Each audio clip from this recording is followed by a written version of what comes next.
नमस्कार मित्रांनो, मी तुकाराम सुरनर जी आर आणि योजना या यूट्यूब चॅनलमध्ये आपल्या सर्वांचं स्वागत आहे। आजच्या व्हिडिओमध्ये एक अत्यंत महत्त्वाची माहिती आपण पाहण्याचा प्रयत्न करणार आहोत, तो म्हणजे पीक विमा 2025 खरीप हंगाम। या संदर्भातील जर पाहिलं तर आता शेतकऱ्यांचे अर्ज हे काही रिव्हर्ट करण्यात येत आहेत। म्हणजे जिथे तुम्ही फॉर्म भरलेला असेल त्यांच्या लॉग इनमध्ये शेतकऱ्यांच्या अर्जामध्ये काही त्रुटी असल्या कारणानं तो अर्ज परत पाठवण्यात येत आहे आणि शेतकऱ्यांना SMS सुद्धा देण्यात येत आहेत। परंतु शेतकऱ्यांचे मोबाईल काही बंद असतील, काही कारणास्तव त्यांना नेटवर्कमध्ये नसतील, मेसेज आले नसतील, तरी तुम्ही जर हा व्हिडिओ पाहत असाल आणि तुम्ही खरीप हंगाम 2025चा पीक विमा भरला असेल तर तुम्ही हा नक्की व्हिडिओ पहा। कारण की याच्यामध्ये तुम्हाला सरकारनं अतिवृष्टी नुकसान झाल्या कारणानं 17,000 रुपये हेक्टरी हे पीक विमा मंजूर करण्यात आलेला आहे आणि तो मिळणार आहे। परंतु त्याच्यासाठी तुमचा पीक विमा अर्ज मंजूर असणे हे गरजेचं आहे, म्हणजेच अप्रूव्हल असणं गरजेचं आहे। त्या संदर्भात तुमचा पीक विमा अर्ज अप्रूव्हल आहे का नाही आहे हे कसं चेक करायचं, कुठं चेक करायचं ते आपण आजच्या व्हिडिओमध्ये पाहणारच आहोत। ते पाहिल्याच्या नंतर नेमकं तुम्हाला जर त्रुटीमध्ये असेल अर्ज तर त्याच्यासाठी तुम्हाला कोणते कागदपत्र द्यायचे आहेत, कुठं द्यायचे आहेत ते सुद्धा आपण सविस्तर माहिती पाहण्याचा प्रयत्न करणार आहोत। व्हिडिओ शेवटपर्यंत पहा। व्हिडिओ आवडत असेल तर व्हिडिओला नक्की लाईक करा आणि तुमच्या मित्रपरिवारांना सुद्धा शेअर करा, जेणेकरून त्यांनाही याचा फायदा होईल। चला तर आजच्या व्हिडिओला सुरुवात करू। नेमकं तुमचा पीक विमा अर्ज अप्रूव्हल आहे का नाही आहे ते कसं पाहायचं, त्याच्यासाठी तुम्हाला गुगलमध्ये जायचं आहे। गुगलमध्ये गेल्याच्या नंतर इथं तुम्हाला PMFBY असं सर्च करायचं आहे। सर्च केल्यानंतर तुमच्यासमोर असं पोर्टल ओपन होईल। असं आल्याच्या नंतर हे जे काही तुम्हाला इथं 6 हे दिसत आहे टॅब, ह्याच्यामध्ये एक टॅब आहे ॲप्लिकेशन स्टेटस, हा पाहू शकता तुम्ही। याच्यावरती आपल्याला क्लिक करायचं आहे। त्यावरती क्लिक केल्याच्या नंतर तुम्हाला इथं असं दाखवलं जाईल, थोडंसं आपण हे करूया। त्याच्यामध्ये इथं ॲप्लिकेशन ID इथे टाकायला सांगितलं जाईल आणि हा कॅप्चा तुम्हाला इथं टाकायचा आहे। ॲप्लिकेशन ID आपल्याला इथं टाकून घ्यायची आहे। ते ॲप्लिकेशन ID कसं काढायचं ते आपण आता पाहणार आहोत। चला ते पाहूया।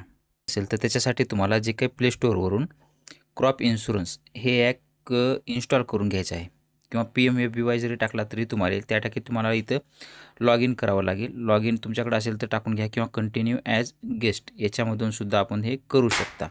कंटिन्यू ॲज गेस्ट यावरती जरी तुम्ही केल्यात त्याच्यानंतर तुम्हाला तुमचा मोबाईल नंबर आहे तो मोबाईल नंबर इथं टाकून घ्यायचा आहे। मोबाईल नंबर टाकल्याच्या नंतर सेंड OTP वरती क्लिक करायचं आहे। त्या मोबाईलवरती तुम्हाला एक OTP पाठवला जाईल, तो OTP तुम्हाला इथं टाकून घ्यायचा आहे, तुम्हाला टाकून घ्यायचा आहे। त्यानंतर टाकल्यानंतर व्हेरीफाय यावरती क्लिक करायचं आहे। व्हेरीफायवरती क्लिक केल्याच्या नंतर ऑटोमॅटिक तुमचं हे लॉग इन झालं जाईल। लॉग इन झाल्याच्या नंतर तुम्हाला तुमचे इथं जे काही माय पॉलिसी एक ऑप्शन आहे त्यावरती क्लिक करू शकता।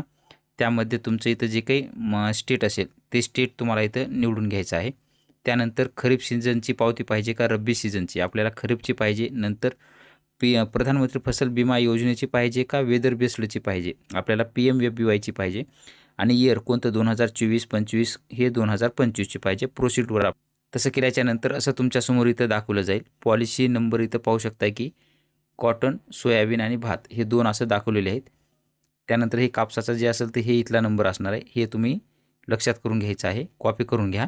त्यानंतर इथला जो काय असेल तर याच्यावरती सुद्धा आपण हे कॉपी करून असं घ्यायचं आहे, ते नंतर आपल्याला पुढे लागणार आहे। तो जो काय आपण कॉपी केलेला ॲप्लिकेशन ID आहे तो ॲप्लिकेशन ID आपल्याला इथं पेस्ट करायचा आहे। पेस्ट केल्याच्या नंतर मग परत आपला जो काही इथं कॅप्चा दिलेला आहे तो कॅप्चा आपल्याला व्यवस्थित टाकून घ्यायचा आहे।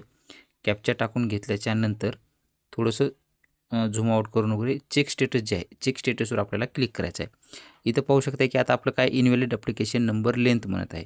याच्या ठिकाणी काय करायचं आहे, जर तुमचे पीक असं जर म्हणत असेल ना तुम्हाला, तर तुमचे 2 अंक हे असे कमी करून घ्यायचे आहेत।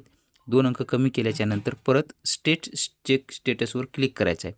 इथं पाहू शकता की आपलं इथं ॲप्लिकेशन सबमिटेड सक्सेसफुल आहे, पेमेंट स्टेटस सक्सेसफुल आहे आणि ॲप्लिकेशन स्टेटससुद्धा अप्रूव्हल आहे। अशा पद्धतीनं हे तुमचं अप्रूव्हल होणं गरजेचं आहे। तुम्ही ह्या लॅपटॉपवरती सुद्धा अशाच पद्धतीनं पाहू शकता। आपल्याला तुम्हाला ॲप्लिकेशन माहिती नसेल तर ते कसं आहे ते सुद्धा पाहू शकता। आता आपण परत दुसऱ्याचं एक चेक करूया की नेमकं त्यांचा जो काही ॲप्लिकेशन आहे त्यांचं नेमकं काय झालेलं आहे। आपण आता ती दुसऱ्याचं ज्यांचं अप्रूव्हल नाही त्यावेळेस काय दाखवतं ते सुद्धा आपण इथं चेक करणार आहोत। पाहू शकता आपण हा आता दुसरा ॲप्लिकेशन ID टाकलेला आहे आणि परत आता आपला जो काही कॅप्चा आहे तो कॅप्चा इथं आपण टाकून घेऊया। कॅप्चा व्यवस्थित टाकून घ्या, कॅपिटल स्मॉल अंक जे असेल ते टाकून घेतल्याच्या नंतर परत आपल्याला चेक स्टेटसवर क्लिक करायचं आहे। चेक स्टेटसवर क्लिक केल्याच्या नंतर इथं तुम्हाला जे काही इथं बाण दिसत आहे, इथं बाण दिसत आहे, इथं बाण दिसत आहे, असं नाही आहे, फक्त बाण दिसत आहे असं समजू नका तुम्ही. त्याच्यावरती सबमिट आहे, परंतु त्याच्या खाली जो काही एरर आहे तो नेमका लक्षात घ्यायचा आहे. थोडंसं झूम करून दाखवतो तुम्हाला. हा पाहू शकता इथं ॲप्लिकेशन सबमिटेड आहे. त्यानंतर ॲप्लिकेशन स्टेटस सक्सेसफुल आहे इथं पाहू शकताय. त्यानंतर इथं पहा ॲप्लिकेशन स्टेटस इथं रिव्हर्टेड झालेलं आहे. हे जे काही रिव्हर्टेड झालेलं आहे, रिव्हर्टेड म्हणजे तुमच्या कागदपत्रामध्ये काहीतरी त्रुटी आहे, त्याच्या करणं तुमचा फॉर्म रिटर्न आलेला आहे. आता हे नेमकं काय आलेलं आहे, परत आपण आपली CSC ID जी काही आहे ते लॉग इन करून हा इथं रिव्हर्ट येण्याचं कारण काय ते चेक करूया. PM पोर्टल जे काही पोर्टलवर असतं त्याच्यावरती आलेलो आहोत. PMFBYच्या त्या ठिकाणी इथं एनरोलमेंट पार्टनर्समधून आपलं CSC आहे. CSCमधून आपण लॉग इन करत आहोत. लॉग इन करत असताना आपलं जे काही CSC असेल ID पासवर्ड वगैरे इथे टाकून लॉग इन करून घ्यायचं आहे. CSC आता लॉग इन झालेलं आहे.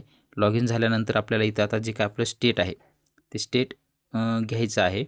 स्टेट महाराष्ट्र आपलं निवडून घ्यायचं आहे. महाराष्ट्र निवडून घेतल्याच्यानंतर मग आपली जी काही स्कीम आहे ते इथं आपल्याला कधी निवडायची आहे, खरीपचा फॉर्म आहे आपला, म्हणून खरीप 2025चा प्रधानमंत्री फसल विमा योजना 1 नंबरचं याच्यावरती आपल्याला क्लिक करायचं आहे आणि आपल्याला हे स्कीम सबमिट करून घ्यायचं आहे. इथं आल्याच्यानंतर मग तुम्हाला इथं वरी टॅब दिसेल. इथं पाहू शकता इथं होम आहे, इथं ॲप्लिकेशन आहे, डाउनलोड आहे. ॲप्लिकेशनवरती क्लिक करून घ्यायचं आहे आणि त्यानंतर मग इथं आल्याच्यानंतर इथं जे पाहू शकताय जे काही इथे रिव्हर्टेड ॲप्लिकेशन दिसत आहे, या रिव्हर्टेड ॲप्लिकेशनवरती क्लिक करायचं आहे. इथं पाहू शकता आपण जो काही ॲप्लिकेशन पाहिलेलं होतं इथं ॲप्लिकेशन तुम्हाला दाखवले जातील. त्याच्यामध्ये इथं एका कोणत्याही कारण की त्यांनी 2 पिकाचं भरलेलं होतं म्हणून 2 आवृत्ती दाखवतील. एकावरती क्लिक करा आणि इथं जे पाहिजे अटॅच डॉक्युमेंट यावरती क्लिक करायचं आहे. त्यावरती क्लिक केल्याच्यानंतर इथं तुम्हाला संपूर्ण नेमका काय प्रॉब्लेम आहे तो इथं दाखवला जाईल. पाहू शकता इथं की फार्मर नेम इथं पाहू शकता रिमार्कमध्ये दिलेलं आहे बघा. Farmer name mismatch with LRD म्हणजे लँड रेकॉर्ड डिपार्टमेंट, म्हणजे तुमचं जे काही 7/12 वगैरे असेल त्याच्यामध्ये नाव मिसमॅच आहे. Kindly provide name change affidavit किंवा or gazette with land record documents, म्हणजे तुम्हाला एकतर नाव चेंज केलेलं ॲफिडेविट म्हणजे शपथपत्र तरी द्यायचे किंवा गॅजेट तुम्हाला द्यायचं आहे. त्याचं ते सांगितलेलं आहे, परंतु आपली चूक काय झालेली आहे, थोडंसं तुम्हाला व्ह्यू डॉक्युमेंट फोटोवरती करून पाठवतो. हा जो फोटो आहे पाहू शकताय तुम्ही, ह्याच्यावर काय आहे नाव फक्त सरनेम बँकेच्या पासबुकवर सरनेम अगोदर आहे. आता तो दुसरा डॉक्युमेंट आपण पाहूया. थोडंसं बॅक घेऊन जे काही डॉक्युमेंट आपण 7/12 पाहिला होता 7/12च्यावरती आपल्याला इथं पाहायचं आहे. 7/12वरती आपल्याला पाहू शकता की थोडं झूम करून घेऊत. 7/12वरती काय आहे नाव अगोदर नाव आहे आणि त्यानंतर मग सरनेम शेवटी आहे. फक्त एवढ्या बदलामुळं ही केलेली आहे. अशा पद्धतीने तुमचा जो काही अर्ज आहे तो अप्रूव्हल आहे का नाही आहे चेक करून घ्यायचा आहे. तर अशा पद्धतीने आपण संपूर्ण स्टेप बाय स्टेप संपूर्ण माहिती पाहिलेली आहे. मोबाईलवरील तुमचा जो काही पीक विमा अर्ज आहे अप्रूव्हल आहे का कसा आहे तो पाहण्यासाठी आपण पाहिलेला आहे. त्यानंतर मग ते अप्रूव्हल नसेल तर तुम्हाला नेमकं कोणते कागदपत्र द्यायचे आहेत ते सुद्धा आपण सविस्तर अशा पद्धतीनं पाहिलेलं आहे. तर आजच तुमचा अर्ज तुम्ही हा स्वतः तुमच्या मोबाईलवरून चेक करा अप्रूव्हल आहे का नाही आहे. आणि जर मोबाईलवरून तुम्हाला चेक करण्यासाठी तुमच्याकडे ॲप्लिकेशन ID वगैरे नसेल तर तुम्ही जिथं विमा भरलेला असेल त्या ठिकाणी जावा. त्यांच्या लॉग इनला तुमचा अर्ज परत आला का नाही आला ते सुद्धा तिथं रिव्हर्टमध्ये फॉर्म दाखवले जातात. ते सुद्धा त्यांनी कसं पाहायचं CSC चालकांनी हे सुद्धा आपण याच्यामध्ये सांगितलेलं आहे. अशा पद्धतीने हे संपूर्ण तुम्ही स्टेप बाय स्टेप माहिती करून घ्यायचं आहे.